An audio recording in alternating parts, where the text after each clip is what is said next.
156 victims in 234 days. That's the staggering number of Arab citizens in Israel murdered this year. Tuesday evening's quadruple murder in the northern Israeli town of Abu Snan, in which 4 people were shot dead, including a candidate running for mayor, has sent shockwaves of anger and dismay among local residents and Arab leaders.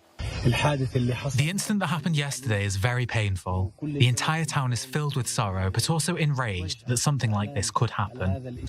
It was the latest murder in a seemingly endless wave of bloodshed soaking Israel's Arab society, one that in recent months has spread to include also local government officials. The assassination yesterday of Mr. Saab from Abu Snan is part of a series of attacks on municipal leaders in the Arab community.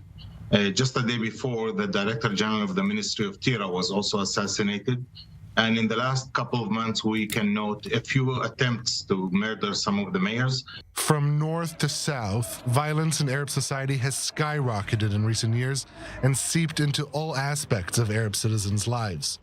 According to figures by the Abraham Initiatives, this year is on track to end with more than double the number of victims last year. This is a huge increase, and we think that the responsibility lies first and foremost with the government.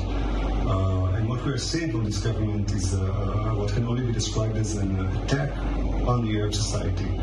Shocked by the spate of murders, Israel's Arab community demands not only answers from the government, but also action.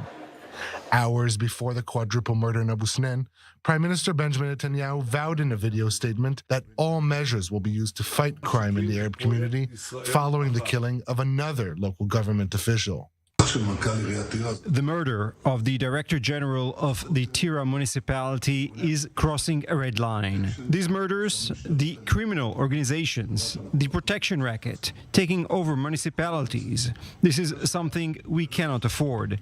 We will use all means, including the Shin Bet, including the police, all means to defeat this crime.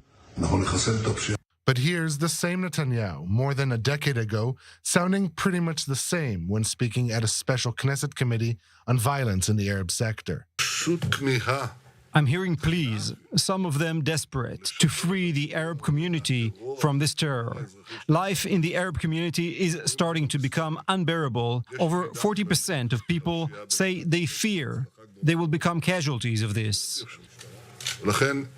This is an impossible situation, and we are committed to changing this.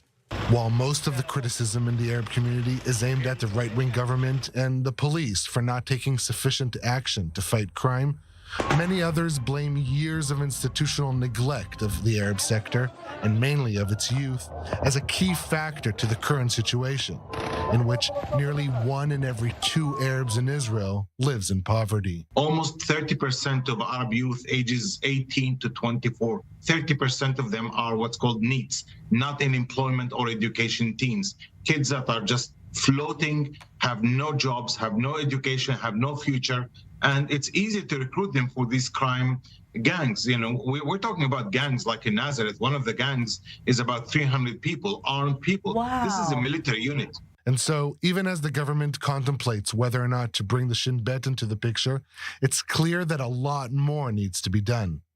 Until that happens, Israel's Arab community continues to live in fear, knowing that the next murder could be right around the corner.